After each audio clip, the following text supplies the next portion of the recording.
s'appelle « Des robots pour remplacer les hommes » et il est dans une phase de développement exponentiel. On a calculé qu'il nous manquait, rien que pour la ville, 25 000 robots. Le problème, c'est que démographiquement, on a de moins en moins de travailleurs.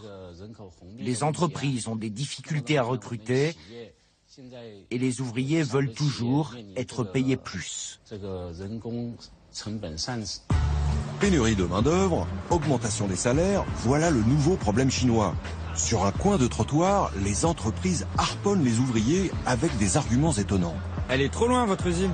Oui, mais il y a des filles qui y travaillent. Tu verras, elles sortent les filles. Surtout le vendredi soir. C'est certain, les robots n'ont pas les mêmes attentes, ni les mêmes revendications. Avant, j'étais moins exigeante. Je prenais n'importe quel travail. Aujourd'hui, il faut que ça me convienne. Il faut un management humain et une bonne protection sociale. Mais vous demandez quel salaire? Entre 500 et 590 euros. Un salaire de base?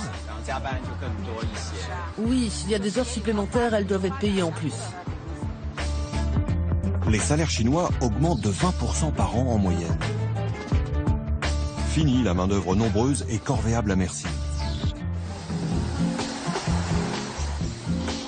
Cette usine fabrique des pièces pour les voitures. Aujourd'hui, 2000 employés. Demain, combien de robots?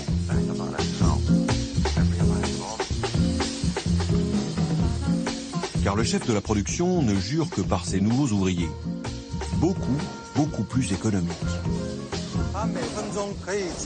Cette chaîne presse la tôle 80 fois par minute.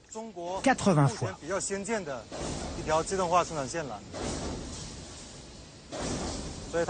C'est ce qu'on a de plus moderne dans toute la Chine.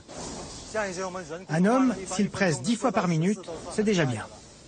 Et devinez quoi? Je retrouve mon robot japonais, celui de chez Yaskawa. Jamais fatigué, jamais malade, ni pause déjeuner, ni besoin pressant. Mieux que l'employé du mois, Monsieur Yan a trouvé l'employé du siècle. Le robot, on l'achète une bonne fois pour toutes, on l'installe et il travaille pour nous pour l'éternité.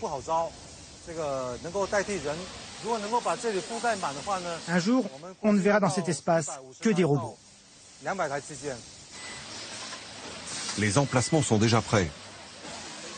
D'ici 2 ans, 200 robots abattront le boulot de 1200 personnes. Les ouvriers, nés dans une société de plein emploi, n'ont pas conscience de la menace. Pour faire la soudure, le robot est plus efficace et plus rapide que moi. Nous, on fait seulement ce qu'il n'arrive pas à faire, parce qu'il n'a pas assez de place pour souder. Mais vous n'avez pas peur qu'il vous remplace? Ah, je n'y avais pas pensé. Ce n'est pas grave, je trouverai un autre travail. Vous en êtes sûr? Mais oui, je suis jeune.